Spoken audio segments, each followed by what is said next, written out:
Hello everyone, a very good morning to all of you. Myself, CS Shilpam Khanna.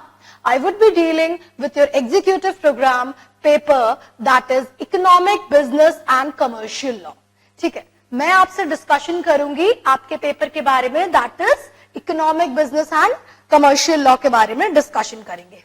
Now हम अगर इस module के बारे में डिस्कशन करें, बातचीत करें, बाइफर्केशन के बारे में अगर बातचीत करें, किस तरीके से क्या मार्क्स का बाइफर्केशन है इसको भी जान लेते हैं. The paper is divided into 3 parts. Parts किन भागों में डिवीजन है? Part 1, part 2 and part 3. Part 1 would be foreign exchange and management, NBFC.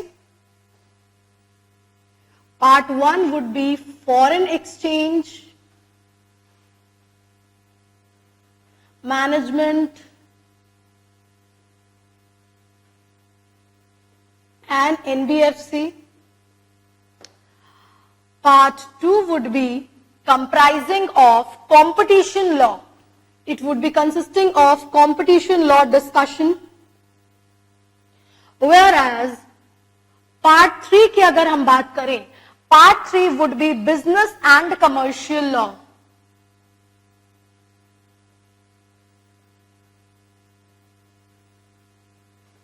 Now, talking about the marks bifurcation. Part 1 अपना कंप्राइज करेगा 40 मार्क का. ठीक है, जिन चैप्टर्स के अपने लोग डिस्कशन करेंगे, कवरेज करेंगे, it would B constituting examination में आपके 40 नंबर इस पार्ट 1 से आएंगे. टॉकिंग अबाउट पार्ट 2 अगर बात करें कंपटीशन लॉ की, कंपटीशन लॉ 25 नंबर का कंप्राइज करेगा, वेयरएज बाकी के 35 नंबर जो कि हैं 35 marks would be from part 3 that is business and commercial law.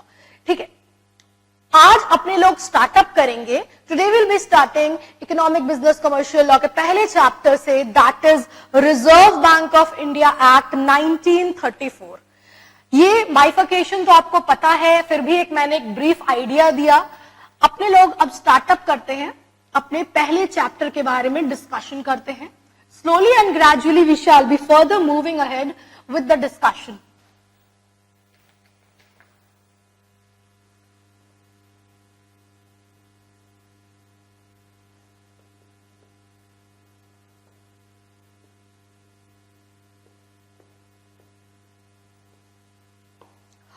Reserve Bank of India Act 1934 की अगर अपने बात करें, बेसिकली यहां इस चैप्टर में हम लोग डिस्कशन करेंगे ओरिजिन की, या इस रिजर्व बैंक का ओरिजिन कैसे हुआ, डेवलपमेंट, और कैसे स्लोली एंड ग्रेजुअली नेशनलाइजेशन की ओर ये बढ़ा.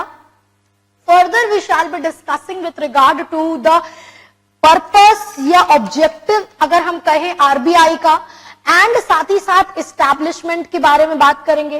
क्या क्या ऑर्गेनाइजेशन स्ट्रक्चर, मैनेजमेंट स्ट्रक्चर किन हायरार्की लेवल से होता है, उनका bifurcation will be discussing. Further slowly and gradually will be discussing with regard to the functions of RBI, जो कि बहुत बहुत रेलिवेंट है एग्जामिनेशन पॉइंट ऑफ व्यू से. और तो और अपने लोग बातचीत करेंगे with regard to monetary policy के बारे में, कमिटीज के बारे में, कॉम्पोजिशन के बारे में, कुछ एक केस लॉ के बारे में भी डिस्कशन करेंगे. नाउ फर्स्ट एंड फॉरमोस्ट अगर अपने बात करें आरबीआई की, if you talk about RBI, आप लोगों ने अपने प्लस 2 लेवल में, क्लास 12 लेवल में सुना होगा, जाना होगा कि इसे कहा जाता है बैंकर्स बैंक, इसे कहा जाता है with regard to government bank भी कहा जाता है, सेंट्रल बैंक भी अगर अपने बात करें, they all are the same. Bankers bank, government bank, central bank की अगर अपने बात करें, वन एंड द सेम है.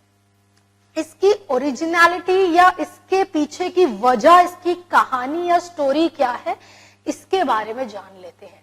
RBI basically, RBI reserve Bank of India basically 1934 के तहत इनकॉर्पोरेशन या कह सकते हैं कि डेवलपमेंट इसका आया. काम ऑपरेशंस बेसिकली 1 अप्रैल 1935 से ऑपरेशंस इसके स्टार्ट हुए. It has been evolved with regard to RBI act. अगर कोई एक्ट अपने ही तहत इनकॉर्पोरेट हो रहा है, अपने ही तहत ओरिजिनेट हो रहा है कह सकते हैं, तो it would be considered as a statutory body corporation, जो कि कंपनीज एक्ट के तहत अगर हम बात करें, although it is not a company, it has come through the act of the parliament. और तो और फीचर्स की अगर हम बात करें, कई एक फीचर्स कंपनी के सिनोनिमस सेम होते हैं विथ रिगार्ड टू, अगर अपने बात करें आरबीआई के केस में भी सेम और सिमिलर है।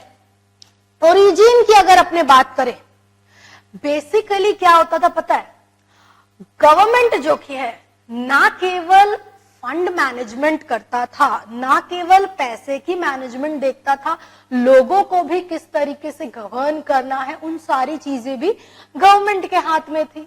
परंतु फील किया गया, ये नेसेसिटी फील की गई कि वो जो मैनेजमेंट हो रहा है, वो जो फंड का मैनेजमेंट, करेंसी की जो मैनेजमेंट हो रहा है, कंट्रोल जो की है, उसको गवर्नमेंट से लेकर के एक अलग एक्ट के तहत, जो कि पहले सेंट्रल एक्ट था, उसके तहत बनाया जाए और उसके तहत उसे सारी जिम्मेदारी दी जाए।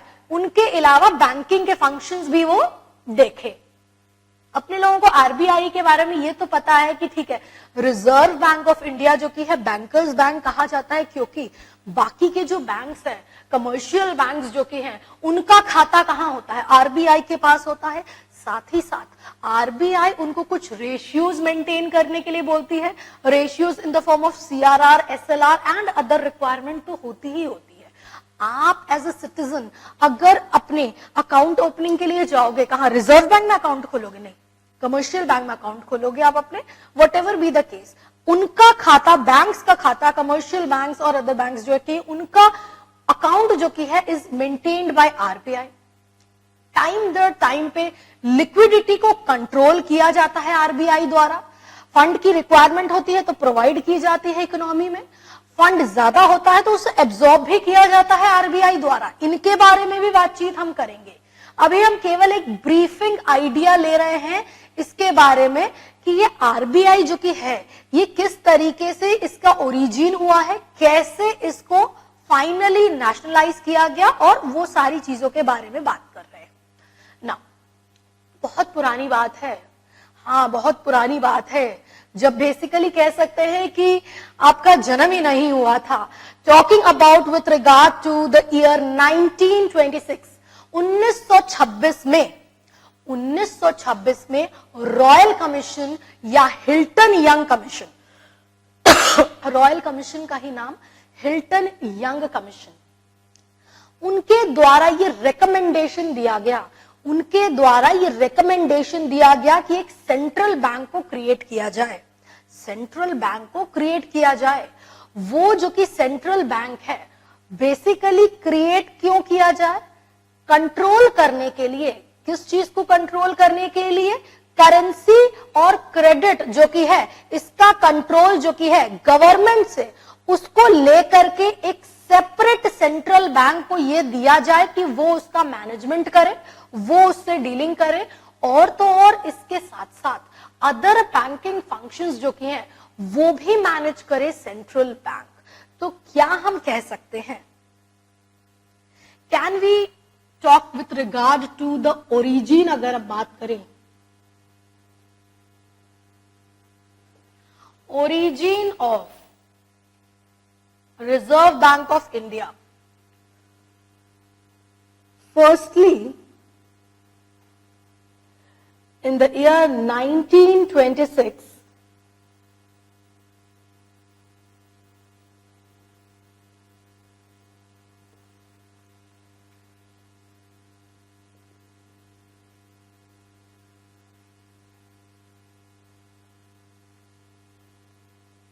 रॉयल कमीशन और Hilton Young commission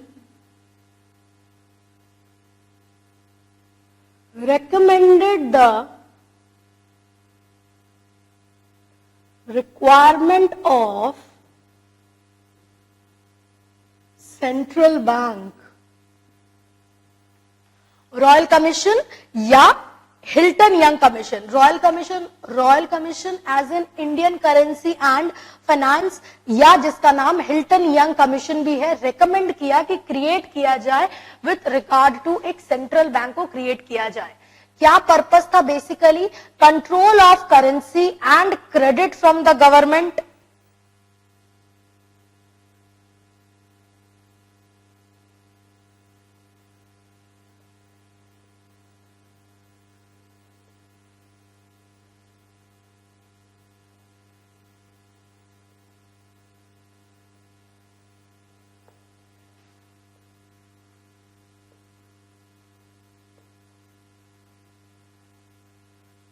as well as other banking functions को, फैसिलिटीज को प्रोवाइड करने के लिए क्रिएट किया जाए।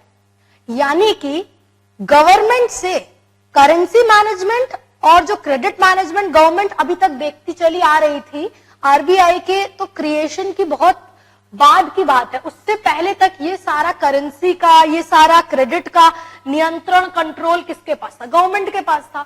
तो उनसे उन सारी फैसिलिटीज को सेपरेट करना, अलग करना और उसे किसे सुपुर्द करना? उसे सेंट्रल बैंक को दे देना।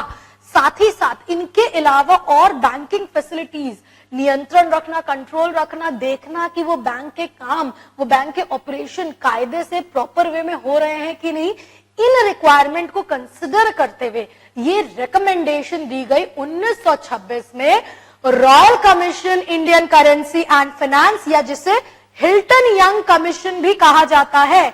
मुद्दे की बात, काम की बात, आपको ये नाम याद होना चाहिए। इनके द्वारा रिकमेंडेशन दिया गया, केवल सुझाव दिया गया था, एग्जिस्टेंस में नहीं आया था। सुझाव दिया गया कि भाई ऐसा होना चाहिए, गवर्नमेंट से जो किया है, अब जो करेंसी मैनेजमेंट है वो ले लिया जाए, तुम जनता को देखो कैसे जनता रहेगी, उन चीजों को गवर्न करो, पैसे की लेन देन अब आप गवर्नमेंट को नहीं करना है। गवर्नमेंट को जो डीलिंग करनी होगी वो भी थ्रू इस सेंट्रल बैंक के माध्यम द्वारा ही की जाएगी। यानी कि जो फर्दर लेटर बाद में आरबीआई हुआ है ना, वो ही एज या source of mediator between government and the other general citizen भी जो की है, जनरल पब्लिक जो की है, उनके थ्रू किया जाएगा। आरबीआई है उसके थ्रू किया जाता। अपने अभी बात कर रहे हैं 1926 की, जब ये रिकमेंडेशन दिया गया ना। बेसिकली 1926 में रिकमेंडेशन दिया गया कि क्रिएट किया जाए सेंट्रल बैंक ऑफ इंडिया को। 1927 की अगर बात करें, 1927 की अगर बात करें, ये जो रिकमेंडेशन दिया गया था ना, इसे विड्रॉ कर लिया गया था। In the year 1927 a bill to the effect for the recommendation was withdrawn due to lack of agreement and various sections of people, among the various sections of people